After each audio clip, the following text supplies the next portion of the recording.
अच्छी तरह सुनिए, धमाका है ये कि साथ जब कुंभ होगा तो एक पर्टिकुलर रीजन के लोग इस बाउंड्री के अंदर नहीं आए तो अच्छा है। ये भी एंटी कॉन्स्टिट्यूशन है। आजम खान जी को जब इसकी कमान दी गई थी पिछली बार, तो ये एक बहुत अच्छा एग्जाम्पल था भारत देश के सेकुलर इथॉस को, जिसने दिखाया कि यहाँ पे धर्म विशेष होना जरूरी नहीं है, और काफी अच्छा आयोजन किया था। आप गए थे? हाँ, अब मैं आगे नहीं, मैं नहीं गया था, लेकिन तो आपको कैसे पता कब यहाँ नहीं थी? खुद कबूल किया कि आजम खान को आयोजन समिति का अध्यक्ष बनाया। पूछना चाहता हूँ, प्रोफेसर राम गोपाल जैसे इतने पढ़े लिखे विद्वान व्यक्ति को क्यों नहीं बनाया? शिवपाल जी तो मुलायम सिंह जी के भाई थे, उनको क्यों नहीं बनाया? ये दर्शाता है कि आजम खान को बनाने के पीछे मानसिकता क्या थी। मैं विनम्रता से पूछना चाहता हूँ, कितने गैर ईसाई वेटिकन की यात्रा में जाना चाहते हैं, कितने गैर मुस्लिम मक्का की यात्रा में जाना चाहते हैं? और नाविका जी, उससे बड़ी बात है, वो आते हैं, श्रद्धा से रहते हैं, और कोई उनसे नहीं कहता तुम हिंदू बन जाओ। अगर खुदा ना खास्ता कोई ये कह दे कि मुझे मक्का मदीना या मदीना मुनव्वर की यात्रा करनी है, तो फट आ जाएगा, कन्वर्ट हो जाओ। विवेक श्रीवास्तव एक ऐसा बंदा जिससे ज्यादा तो कोई सेकुलर हो ही नहीं सकता है। मतलब कि अभी कुंभ मेला आने वाला है, और कुंभ मेला आने वाला उससे पहले ही इस विवेक श्रीवास्तव की दिव्यांगों की जो ज्ञान देने की आदत है वो शुरू हो गई है।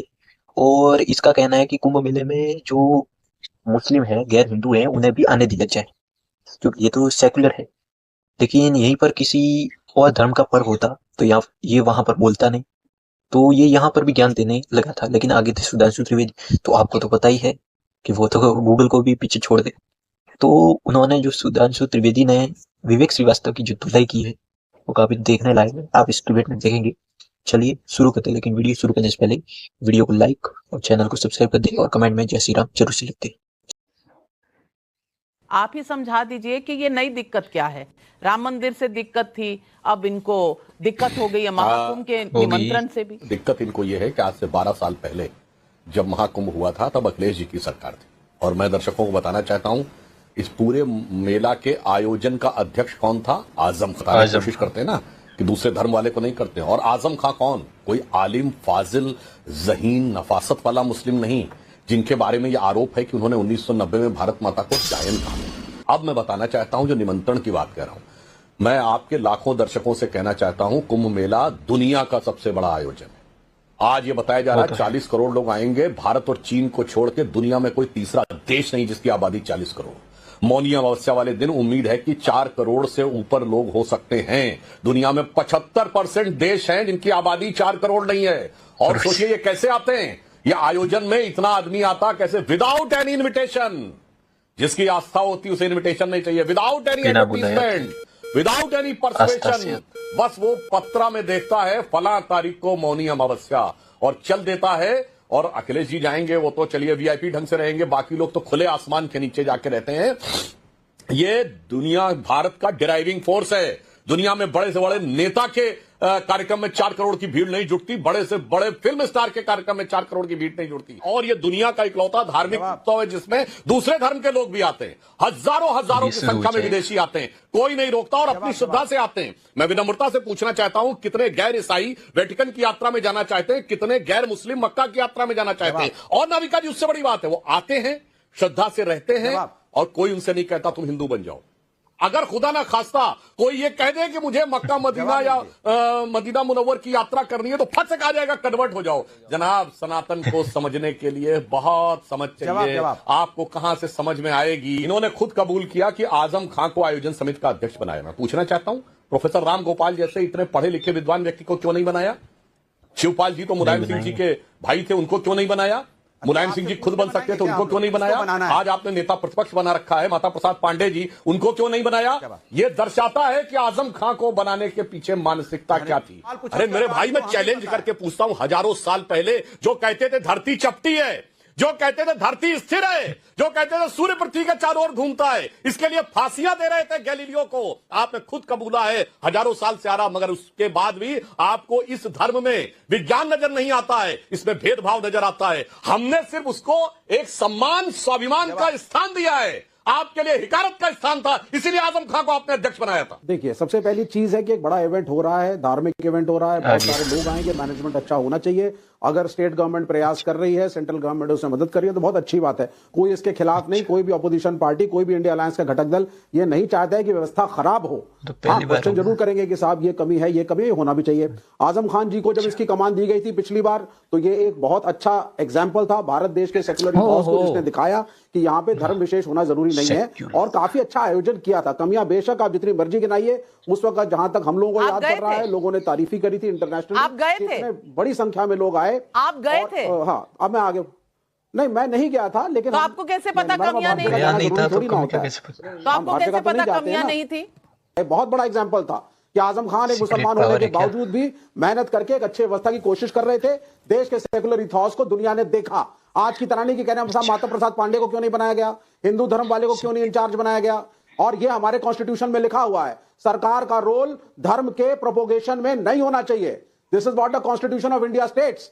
आप उसकी मैनेजमेंट करिए, आप उसमें सेफ्टी देखिए, आप उसमें हेल्थ केयर देखिए। पुराने जमाने में हैजा फैलता था, वो ना फैले, ये सरकार का काम है। सरकार का काम रिलीजन की बैटिंग करना नहीं है वोट के लिए। सुधांशु त्रिवेदी जी, आजम खान अगर निगरानी कर रहे थे हर चीज की, तो फिर ये सेक्युलर इंडिया है। बहुत गजब का तर्क देते हैं। ये वही शख्स है ना, ये वही लोग हैं ना जो कहते थे वक्फ बोर्ड को यदि सरकार मैनेज करेगी तो एक गैर मुस्लिम वक्फ बोर्ड की संपत्ति को कैसे मैनेज कर सकता। आप पूछिए विवेक श्रीवास्तव से, अब सेक्युलरिज्म का मीनिंग बदल जाएगा। यहां शुद्ध धार्मिक आयोजन। मैं पूछना चाहता हूं विवेक श्रीवास्तव जी, आपकी सरकार है केरल में, आप किसी मस्जिद के या मुस्लिम धार्मिक स्थल में हैसियत हो तो किसी हिंदू मंत्री को उसका अध्यक्ष बना के दिखा दीजिए। हाँ, यहां सिर्फ यही नहीं हुआ, फरहाद हाकिम को देवस्थानम बोर्ड का चेयरमैन ममता बनर्जी जी ने भी बनाया। मैं बताना चाहता हूं 2001 में कुंभ हुआ था, हमने आयोजन समिति का अध्यक्ष किसको बनाया था? स्वर्गीय लालजी टंडन जी को। 89 का मुझे याद नहीं है, उस समय एनडी तिवारी की सरकार थी, हम लोग बहुत बच्चे थे। मैं आपसे सिर्फ ये कहना चाह रहा हूं साहब, आपको तो वैसे ही डिबेट पे आना अवॉइड करना चाहिए क्योंकि आप लोग तो धर्म को मानते नहीं है, कोई बात नहीं, मगर मैं तो सिर्फ व्यवस्था की दृष्टि से बात कर रहा हूं। दुनिया का सबसे बड़ा आयोजन, दुनिया के सबसे बड़े आयोजन के अलावा भारत की लेजिटिमेट डिराइविंग फोर्स का प्रतीक। आप सोचिए, आप कहते थे धर्म एक अफीम है, धर्म से रोकना चाहिए। वो तो आप भी कह रहे हैं विवेक श्रीवास्तव, वहां कुंभ में हैजा फैलता है। सुधांशु त्रिवेदी जी आज भी कह रहे हैं कुंभ में हैजा फैलता है, आपको उस पर ध्यान देना चाहिए। मुझे नाविका जी जो अर्लीस्ट कुंभ याद है वो 1989 का बहुत अच्छी तरीके से याद है। 1989 में मुझे याद है यूपी रोडवेज की बसों पे मेला टैक्स लगता था, इलाहाबाद का किराया बढ़ जाता था ट्रेन और उसका, कहा जाता था मेला टैक्स है, और उसी समय मेरे मन में बात आता था गजब है साहब, कुंभ मेला पर तो टैक्स है और हज पे सब्सिडी है।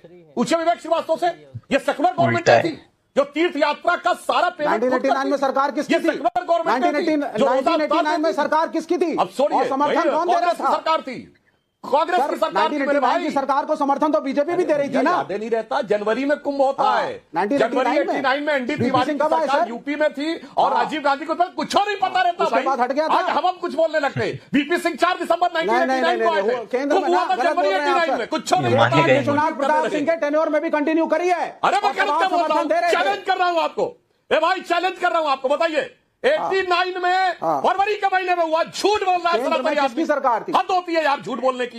जनवरी फरवरी 89 में हुआ है और नवंबर दिसंबर 89 में वीपी सिंह बने, एनडी तिवारी यूपी के सीएम थे और राजीव गांधी उस समय प्रधानमंत्री थे। खोलो मोबाइल देखो। राम मंदिर में कमियां, कुंभ में कमियां, संभल में मिली मूर्तियां और मंदिरों पर सवाल उठाना, सनातन के हर आयोजन का विपक्ष विरोध क्यों करता है? विवेक श्रीवास्तव, अब पब्लिक के सवालों का जवाब दीजिए। हम किसी चीज का विरोध नहीं करते, लेकिन अब ये कह देना साहब, जैसे कि कुछ धर्मगुरुओं ने कहना शुरू करा और बीजेपी का बड़ा समर्थन था कि साहब जब कुंभ होगा तो एक पर्टिकुलर रिलीजन के लोग इस बाउंड्री के अंदर नहीं आए तो अच्छा है। नहीं, ये भी एंटी कॉन्स्टिट्यूशन है। हम कोई सनातन विरोधी नहीं है, ये नहीं हो सनातन सकता। का उपयोग अगर आप समाज और धर्म के आधार पर लोगों को बांटने के लिए करेंगे, नहीं हो सकता। ये बिल्कुल गलत बात है, जो भी ये कह रहा है गलत कह रहा है। लेकिन आप ये नहीं बताएंगे कि आपको दिक्कत क्यों हो रही है? खोदने की बात से दिक्कत, कुंभ से दिक्कत, राम मंदिर की प्राण प्रतिष्ठा से दिक्कत। सुधांशु त्रिवेदी, आज सही सवालों के सही जवाब क्यों नहीं आ रहे? सब इधर उधर की बात क्यों कर रहे हैं? हमारे यहाँ ऐसी कोई रोक नहीं है। हजारों हजार, मैंने अपने पहले ही वक्तव्य में कहा, हजारों विदेशी जाते हैं और कोई रोकता नहीं। मैं याद दिलाना चाहता हूं विवेक श्रीवास्तव जी, तहसीन भाई को याद होगा 2001 में सोनिया गांधी जी भी गई थी क्योंकि तब उनको गुस्सा वो था, जो भी कारण रहा हो, पर सोनिया गांधी जी गई, किसी ने रोका था क्या? नाविका जी, जो लोग राम मंदिर के न्योते के ऊपर नहीं गए वो तो अलग बात है, जिन्होंने लिख के दिया कि हम राम मंदिर में नहीं जाएंगे, ये कोई लिख के नहीं देता। अगर आपको घर की बेटी की शादी में कोई बुलाया, आप जाए ना जाए अलग बात है, आप लिख के नहीं देते मैं नहीं आऊंगा। मगर ये लोग वो हैं जो 3 पीढ़ी बाबर की कब्र पे जाके सिजदा किए। 1959 जवाहरलाल नेहरू ने जाके काबुल में बाबर की कब्र पे माथा टेका है। 1968 में इंदिरा गांधी ने, 2005 में राहुल गांधी अलॉन्ग विद मनमोहन सिंह। मैं पूछना चाहता हूं किसने न्योता दिया था? और 68 में मनमोहन, इस बात पर नटवर सिंह ने अपनी किताब one life is not enough पे पूरा डिटेल दिया हुआ है। विवेक श्रीवास्तव बताओ भाई, बाबर की कब्र पे तो बगैर बुलाए जाकर सिजदा करेंगे, राम मंदिर पे लिख के दे देंगे कि आना नहीं है, और यहां कहेंगे न्योता मिला नहीं। मतलब इन लोगों का कमाल ही है। कुंभ मेला आया तो इनका ज्ञान शुरू, दीपावली आएगी तो ज्ञान शुरू, होली आएगी तो ज्ञान शुरू। मतलब जितने भी हिंदुओं के त्योहार आते हैं तो इनका जो सेकुलरिज्म है वो अपनी चरम सीमा तक पहुंच ही जाता है। लेकिन और किसी धर्म का यदि कोई पर्व होगा तो वहां पर इनके मुंह के ऊपर चुप्पी आ जाती है। तो यहाँ पर सुधांशु त्रिवेदी जी ने जो सच बताया कि कैसे कुंभ मेला आने पर ये बस के जो टिकट होते थे उनके रुपए बढ़ा देते थे और टैक्स जो होता था वो भी बढ़ा देते थे ताकि ज्यादा लोग आ नहीं पाए, लेकिन अब की बार ऐसा होने वाला नहीं है। तो आपको ये वीडियो कैसा लगा? तो वीडियो अच्छा लगा है तो वीडियो को लाइक और चैनल को सब्सक्राइब जरूर से कर दें।